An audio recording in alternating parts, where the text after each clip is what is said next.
Cheers. Cheers, gentlemen. How's everyone doing today? Pretty well. Got a delicious mead in my hand. Get to talk about mead with two cool guys. We got Brandon, our head master brewer here. Not master. Okay. He's working on mastering. He's the master out of it. We got Frank. And what are we drinking today? Wildflower Sweet. It's our newest batch. I think it's delightful. It's got a nice honey character up front, and then a creamy kind of fermentation character. We use the Kvik,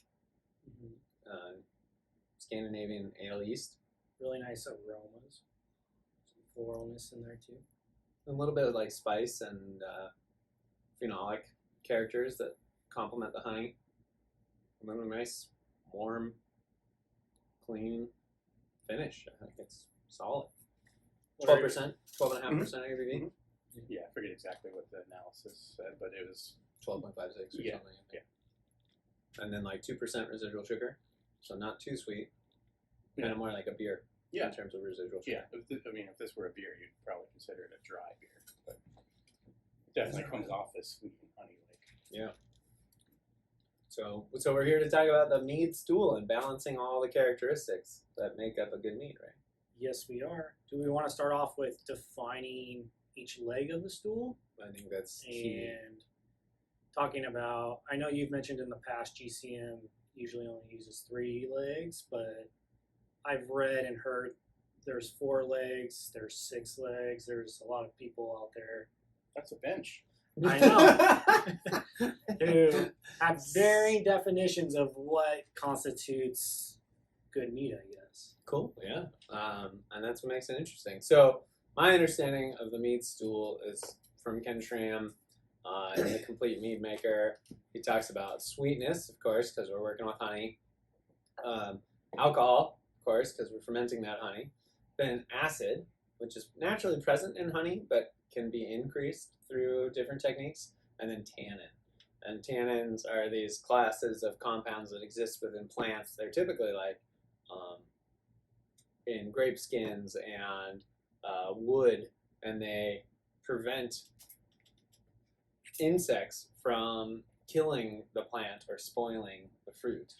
But our body perceives them in different ways. One of the key ways that we do, like in a highly tannic wine, tannin actually gets into the parts of our tongue and the membrane that senses liquid.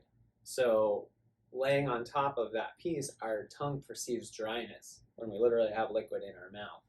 And tannin creates a texture and a complexity that can make drinking a liquid be really dry and gritty and velvety, and all kinds of descriptors can come from different tannin additions in a mead. Gotcha. So I could dive deeper into sweetness, alcohol, and acidity. I guess I assume that most people know what that means, but if that's worth it. Well, let's just give a quick review of what each of those are. So sweetness. Sweetness comes from the honey source, essentially, and you want to balance that in the sense that you don't want it overly sweet, and you want sweetness within your mead, but you don't want no sweetness at all. Yeah, maybe we should back up and talk about balancing the stool before we talk about the specific characteristics of those 3 aspects. So, like, the idea of a stool gives a very visual representation of the legs being close enough in size to one another that when the stool is set on the ground, it doesn't fall over. Right? If one of the legs is too long, the other 3 are too short, the stool flips over.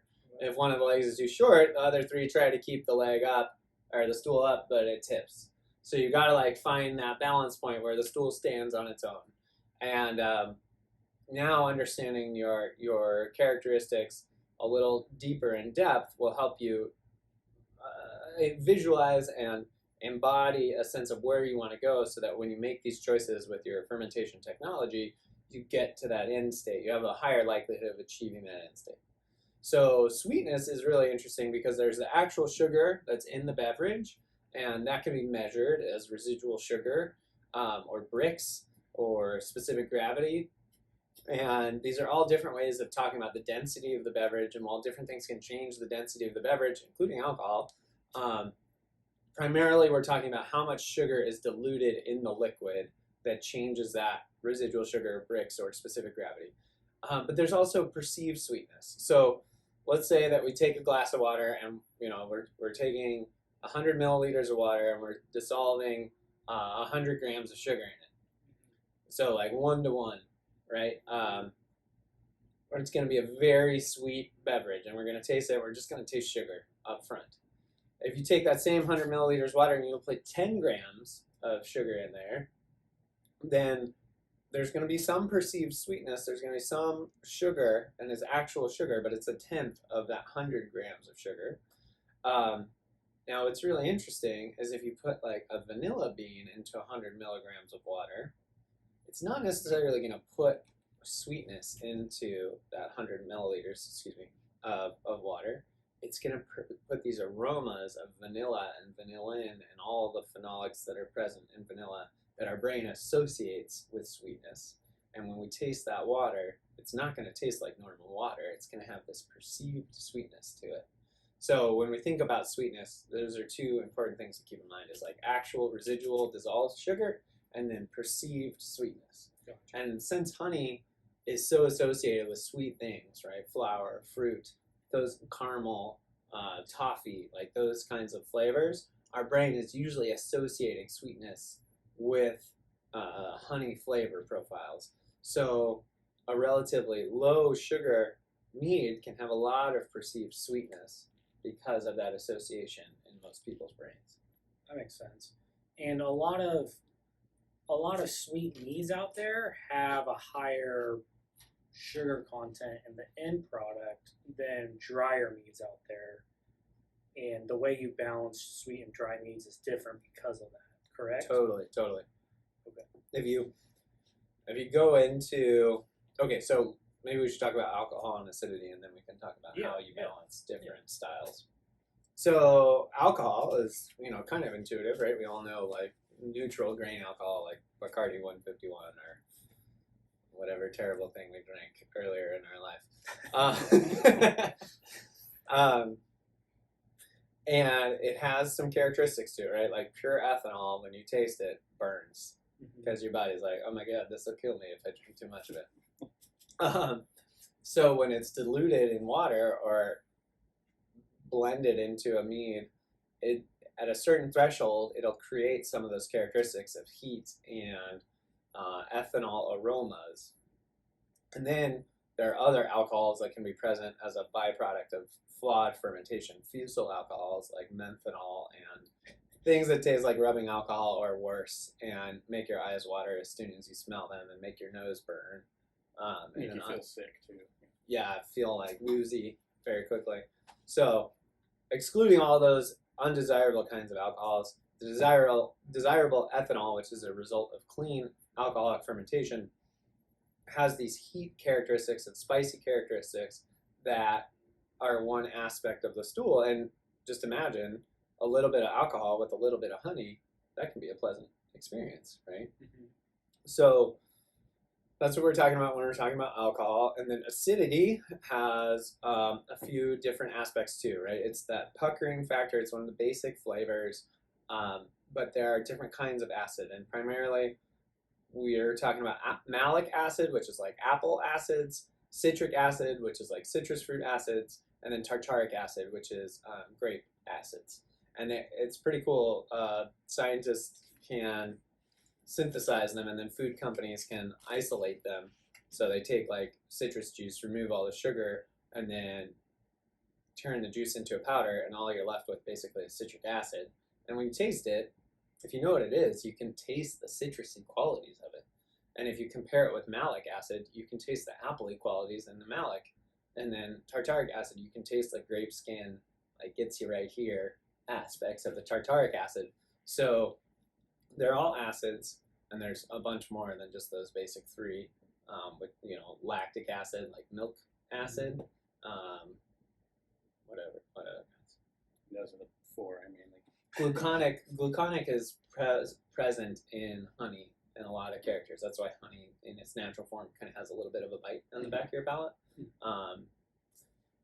So acid is present in food, and one of the aspects, right, if you balance sweet and tart, that can be pleasant. So now balance sweet, tart, and heat, and like you can start to imagine how they need to be relatively in harmony with one another without the other kicking the other two out or overshadowing the other two. And is carbonic acid a Totally. big part of that too? Like is it like, so our meads tend to have a little bit of carbonation. And that's by choice, Yeah. because without them, the mead comes across less dynamic and bright and refreshing, right? Carbonic acid is because carbon dioxide is a negatively charged ion, and our tongues have these receptors for negatively charged ions and register it as tartness. So when you drink our mead carbonated versus non-carbonated, they're going to have different flavor profiles. Just like drinking a soda between when it's bubbly and when it's flat, right? So carbonic acid is important. And tannin? Yeah, we talked about tannin a little bit, but you can kind of dive into that a little bit more. Yeah, so it's present in plants, like we said, and it can be soft and velvety. It can be rough and intense, like biting onto a grape stem, and that juice comes out, and then you're like, oh God, why did I do that? And anywhere in between.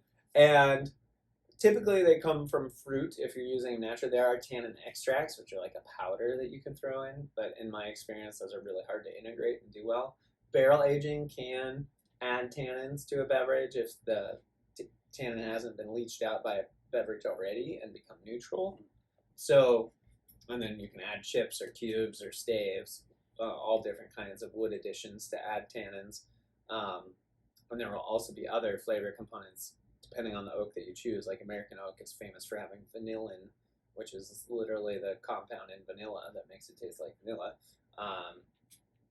So we primarily focus on honey, alcohol, and acidity to create a balanced, dynamic, interesting mead.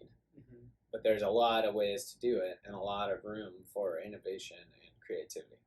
Is there a reason why at Golden Coast Mead we don't focus on tannins? Do you have experience that has turned you away from it? I think that the best tannins come from real fruit. Okay. Because they're the most full and the most easily integrated. But I find that when we do real fruit meads in a large volume, it totally distracts from the honey focus of mead.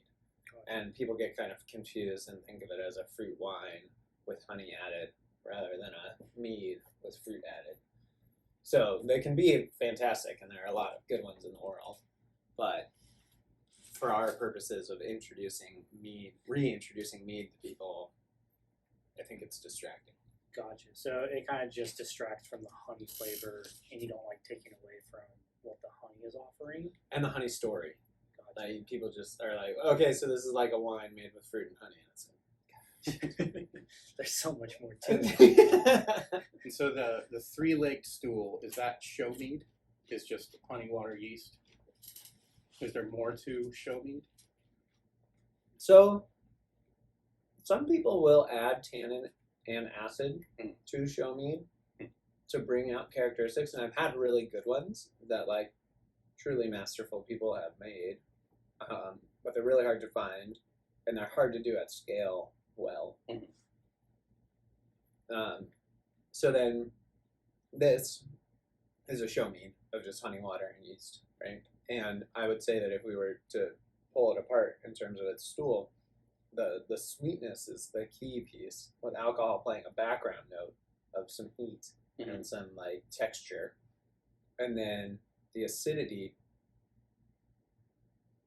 is there as soon as it hits your tongue, right? That little prickle of bubble, because we're at 2.7 grams per liter CO2 or less. So you can't even see the bubbles, but when it's on your palate, it brightens up. And this is right out of the filter, so it hasn't even recharged. There's no head pressure on the tank that this is going into.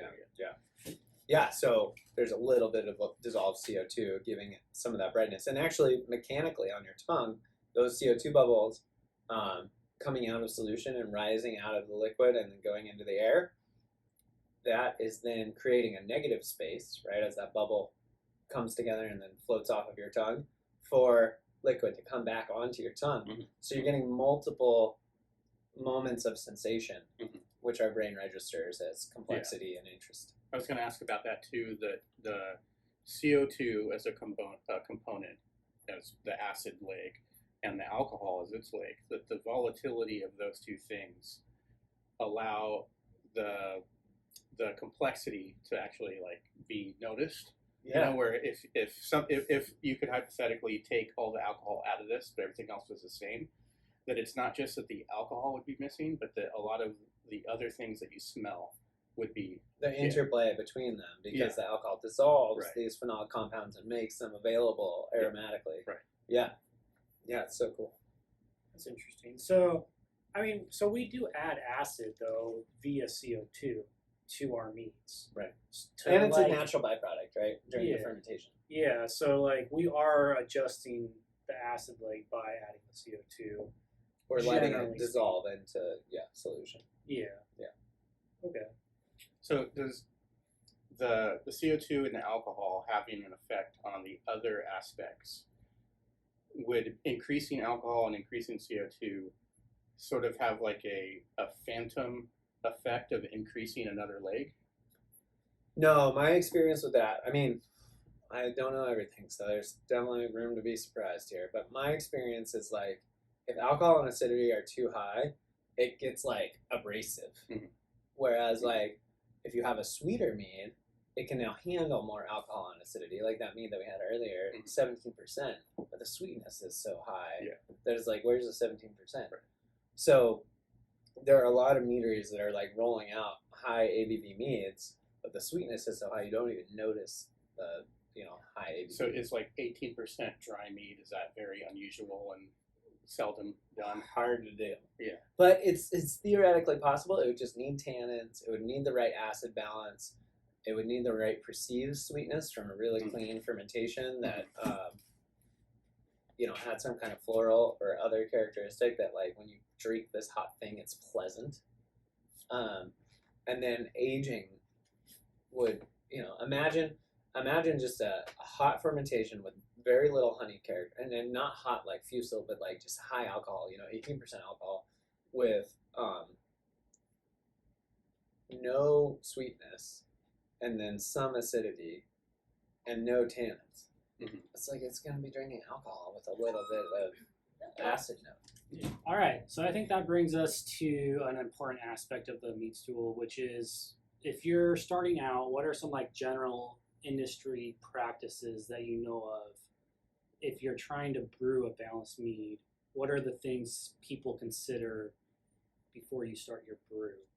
Like you were just talking about, the sweeter the mead, it can handle more alcohol, essentially. That's something good to know before you brew it, essentially. Right. Is there anything else that you can think of? Yeah, so kind of these guide rails of like what's guidelines of success, and I think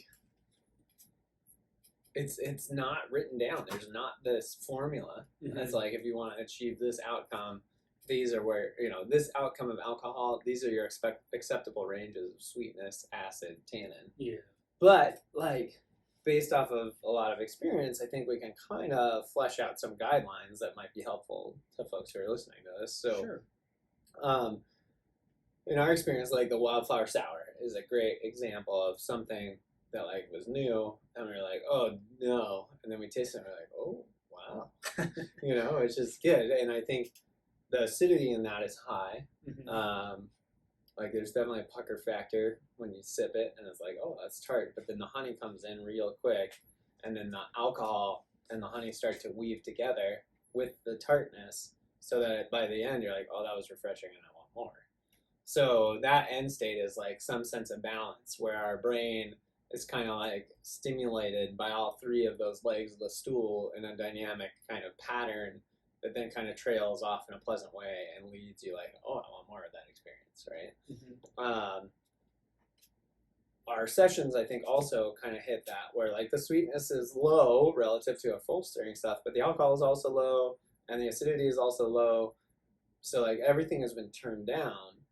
The stool has been shrunk, if you will, from this like normal stool to like a 1/3 of a stool, Mhm. which kind of makes sense because you're 12-ish alcohol here, and now you're down at 5.5 alcohol here.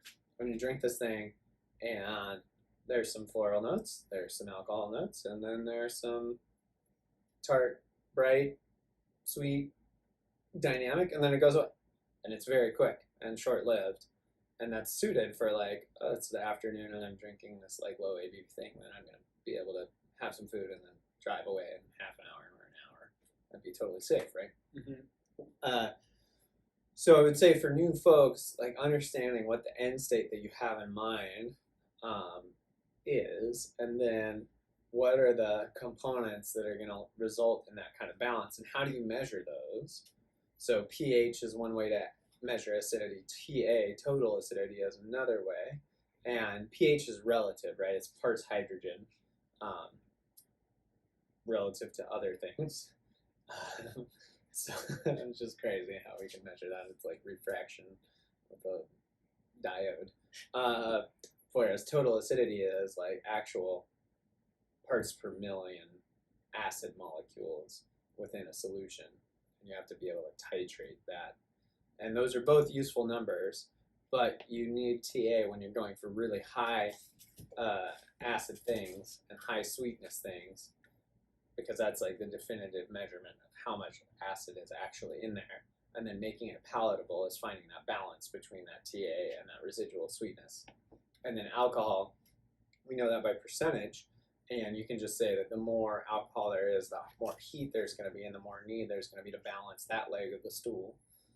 So the general rules of thumb are, if you want to go really high on one of those aspects, you need to bring up the other 2 or 3 to create a balancing experience. If one of them's too high, it's going to be burning. If it's alcohol, it's going to be overly puckery. If it's acid, it's going to be overly tannic and gritty.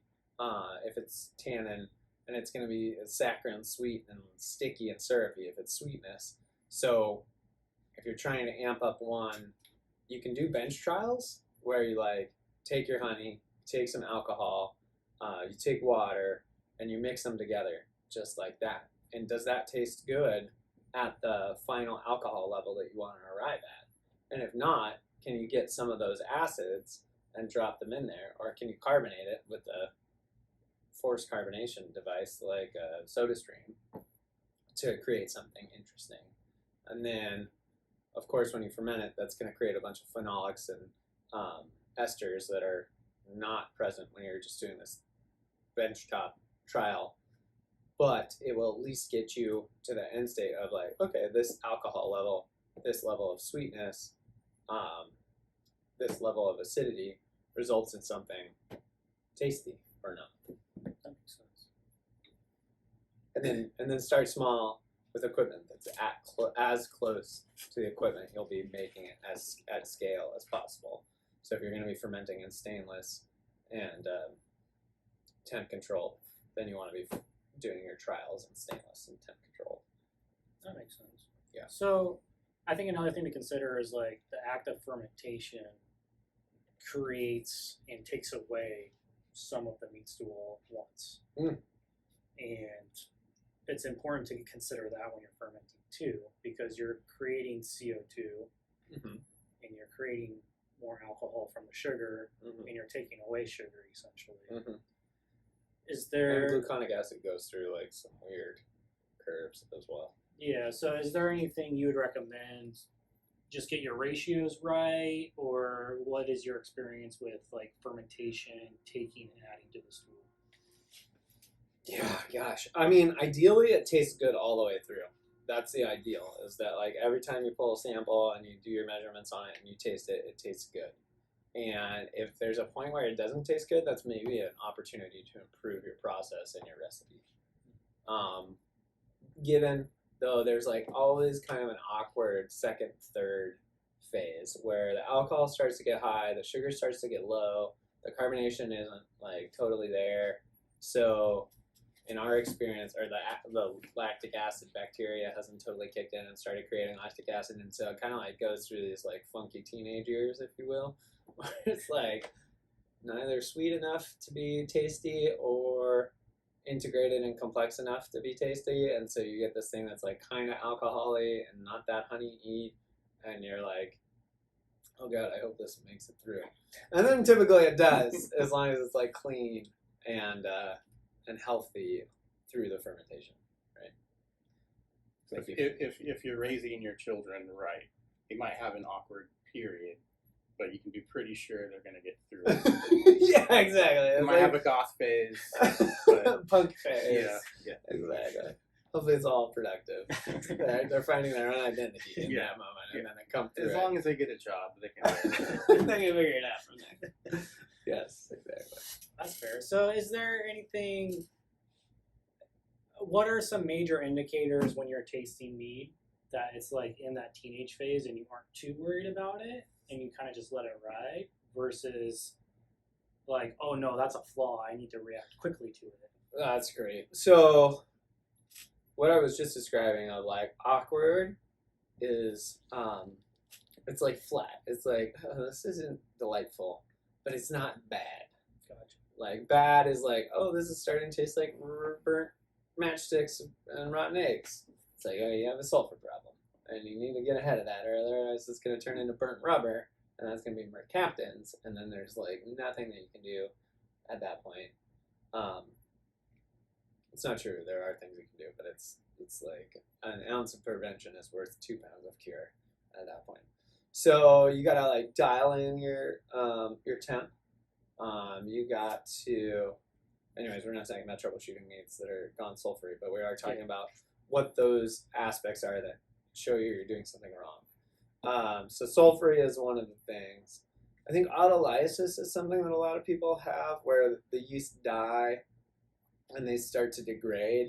And temp is, again, another huge piece. Like if you're fermenting at too high of a temperature, the yeast will die sooner, and then that'll be a part of the flavor profile earlier than it would be if you were fermenting cooler. It's like a meaty flavor, right? Meaty is one characteristic, or like Vegemite. Yeah. You know, like it's like you're just drinking something that's really yeasty and bitter. If you have any kind of microbial, like if you didn't have the right pitch rate and a healthy fermentation, then turns out mead is a great environment for other microbes to get in there and have a heyday, and then start making nasty flavored compounds like mouse pee. Like there are, mousiness is one characteristic, and apparently some people like it, which is weird. But mouse pee is a characteristic you can like taste and smell in mead, and it's the result of biological contamination. Cooked corn DMS is another one. Basically, if there's anything in it that like makes people go, whoa, I don't know about that, versus like, oh, I can kind of get the honey and I get some alcohol and I get like something kind of flat and flabby. This isn't that interesting. Like this isn't that interesting during the awkward phase is much better than, oh god, like you're asking me to drink this? That makes sense. So it's like a clear cut thing in your head where it's kind of like this is like more muted, not as flavorful. But if it's tasting bad and it has those negative aspects, that's a much more concerning thing for you Totally. than the awkward teenage phase of mead. Of me being like uninteresting but not bad. Yeah, and you just gotta wait it out a little bit. Yeah, And I hopefully keep it on the track. Yeah. that makes sense. Okay. What about the influence of the yeast itself that's just in solution? Where that's part of the muting effect too, is the yeast. But then that deserves more explanation. Go for it. Like what you mean by it. Yeast presence muting flavor. I guess it's because if it's a filtered mead like this, that you're tasting just the mead itself, and if you're tasting the pre-filtered mead with the yeast still in suspension, then a good portion of what's in your mouth is the actual yeast. Cells. So it's taking away, like literally physically taking away from the molecules that you would otherwise be tasting. But then also yeast has its own kind of flavor and mouthfeel, which can, be good or bad depending. But one thing like I look at is as a meat's getting close to done, or a beer, because I have more experience with beer, is I kind of just know in my head what the yeast tastes like and what it's doing to it, where I can just go, okay, if that wasn't there, then how would this taste? And yes, it will be good. That's like, I'm not saying, oh, I have so much experience, but that's like a call you have to make all the time, like almost on a daily basis, where you're like, what are we going to do with this? Is this good if we filter it and go through the process of filtering it? Is it going to be good, or is there something else we need to do before we get to You run this thought experiment of like sample with yeast minus yeast. Is it tasty? Yeah. And if you don't know what those yeast taste like, then you're not going to be able to make that thought experiment successfully. But if you do, then you can remove it from what you're tasting and be like, cool, that's going to taste good. Right. Without that. Yeah. It's hard to explain without experience, but to me, it's like yeast just gives a little bit of a bitterness. It mutes the other flavors, and it changes the mouthfeel where it's not as sharp. And Right. yeah. And, Yeah. I think most people can relate to like the breadiness of yeast Yeah. taste Yeah. too. Is like there is like a bready Yeasty quality. to meat when there is yeast present, Mhm. essentially. That's great. Yeah. So I think my next question goes to when do we, if we ever throw away the stool? And are there meads out there where it doesn't have to be perfectly balanced and you can have one leg super high or and the other things aren't existing? Is there anything out there you can speak of with that in your experience? Yeah. So that's really interesting. So Mead Stool represents balance, and what happens if you want to do something that's like one aspect is just totally amped up and the other aspects are not present. And I heard Ken Trim talk about this at UC Davis early on in the courses that we give there, where it's like the stool is useful for 80-90% of commercial meats, but there's going to be those few that like really hone in on some aspect, and one of the legs of the stool is going to be totally out of size balance with the other ones, but they're going to be in harmony. Like the alcohol, say you're using heather honey, which has this like citrus and herbaceous character to it, and you want to amplify that. So you maybe you want it to be relatively sweet, and you want that heather honey to be fully pronounced. If it doesn't have the right alcohol, heat, and backbone to it, it's gonna kind of fall over. But it's not saying that you have to have a lot, but you have to have enough to like match and amplify those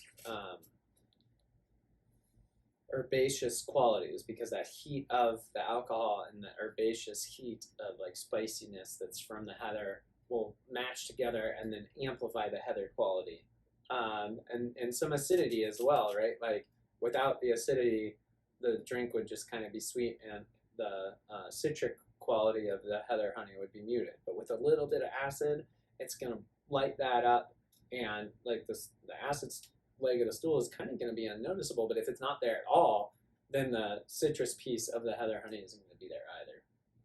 So understanding the harmony between the legs of the stool, if it's not totally balanced, is kind of the next level thinking.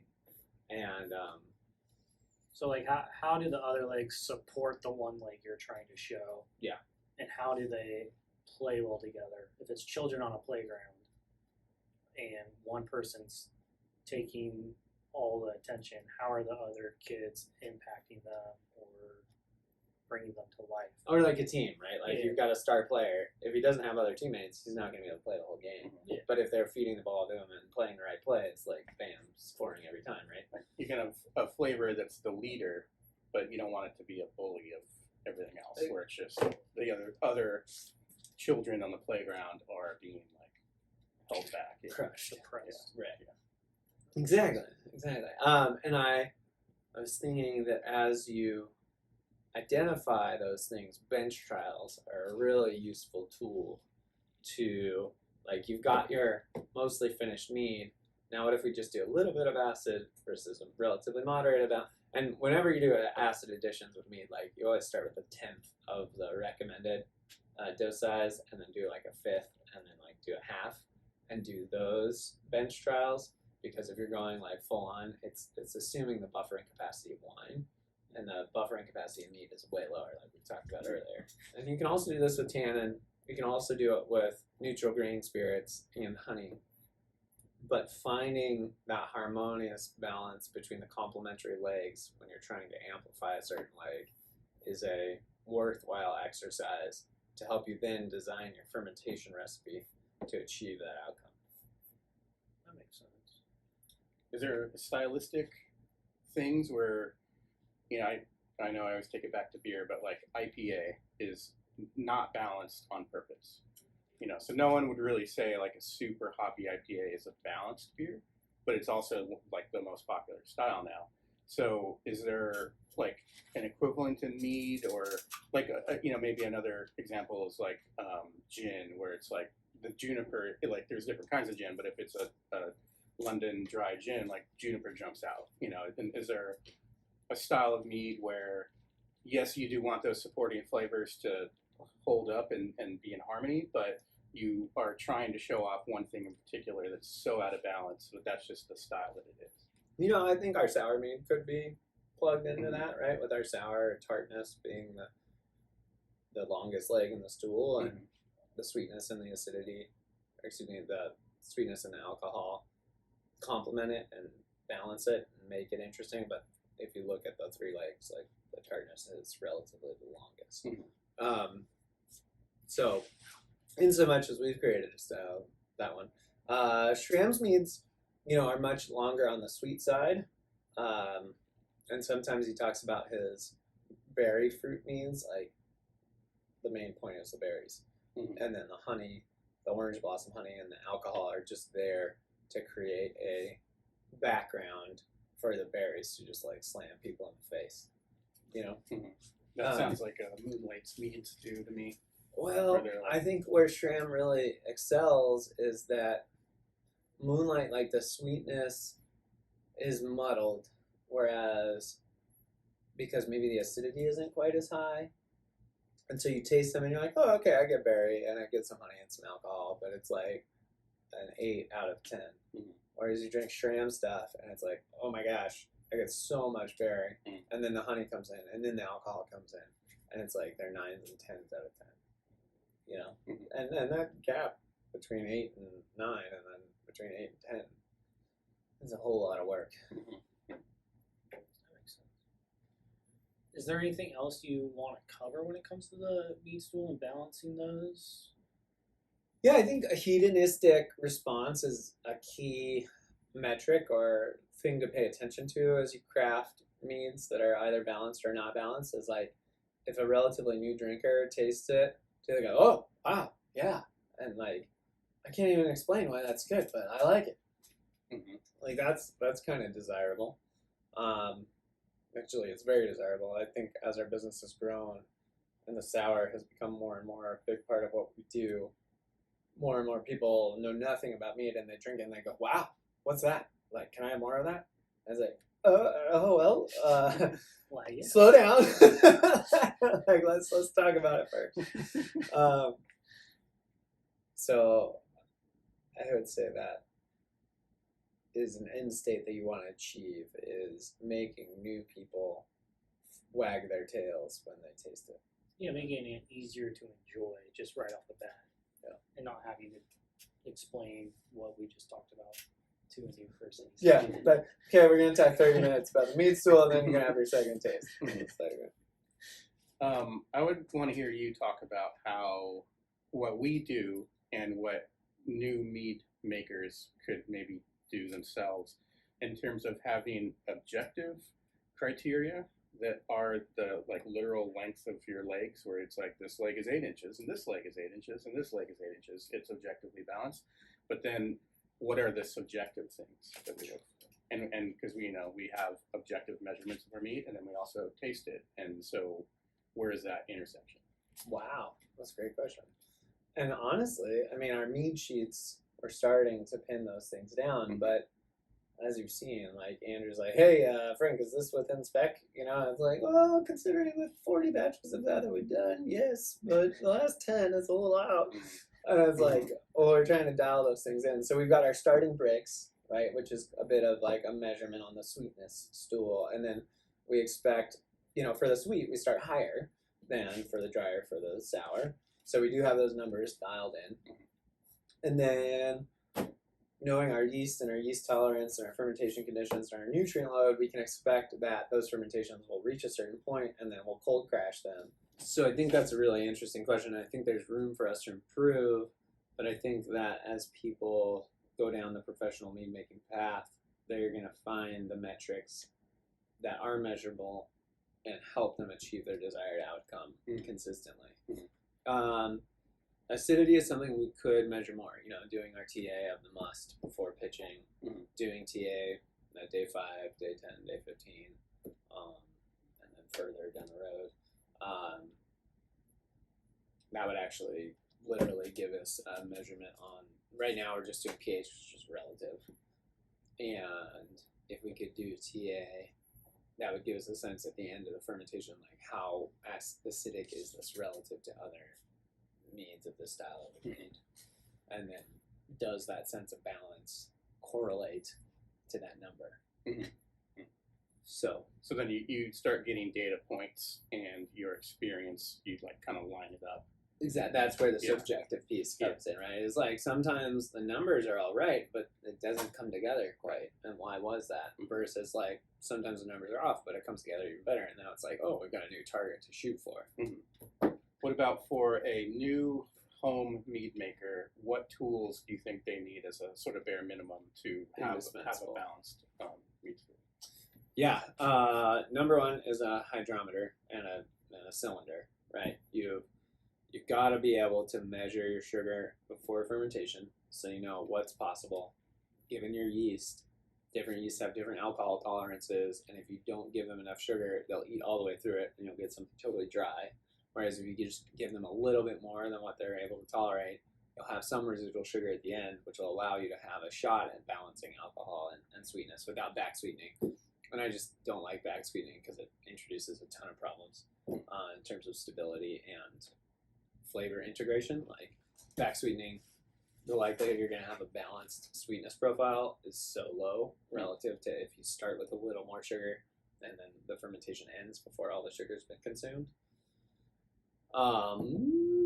So hydrometer, cylinder. That takes care of sweetness and alcohol. Yep. And is there an easy way to measure total acidity, TA? No, that's like a couple $100 at least of equipment. But a pH meter or pH strips even, like to be able to measure the difference between a 4.0 pH, which is like not going to be sweet at all, right? Like I bet, or not going to be tart at all. Like I bet our sweet is coming in at 3.6 something, 3.7. We can look. Yeah, we do measure. We write this stuff down.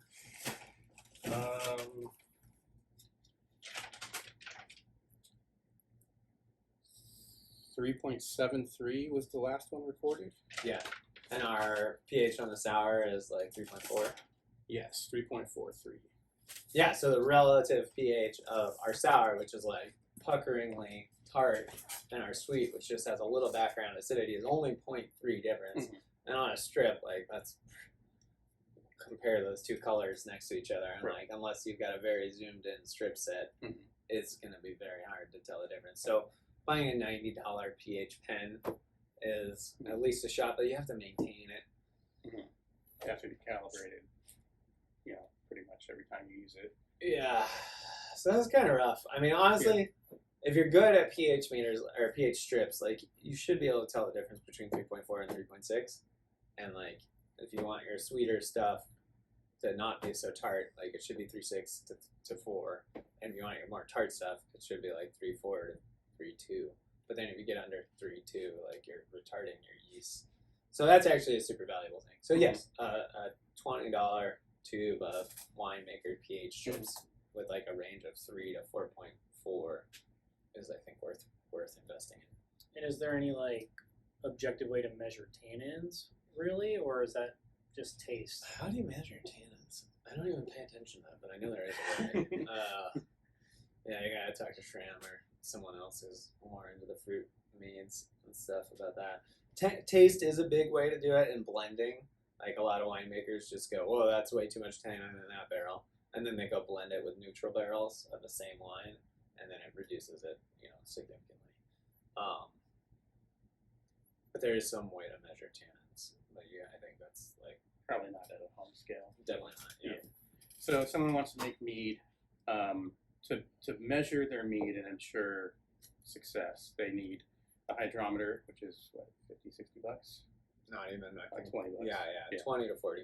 A good one with a thermometer in it. Yeah. It's a little more expensive, but you can, if you have another way of measuring temperature, you can get by. A cylinder, Yeah, cheap.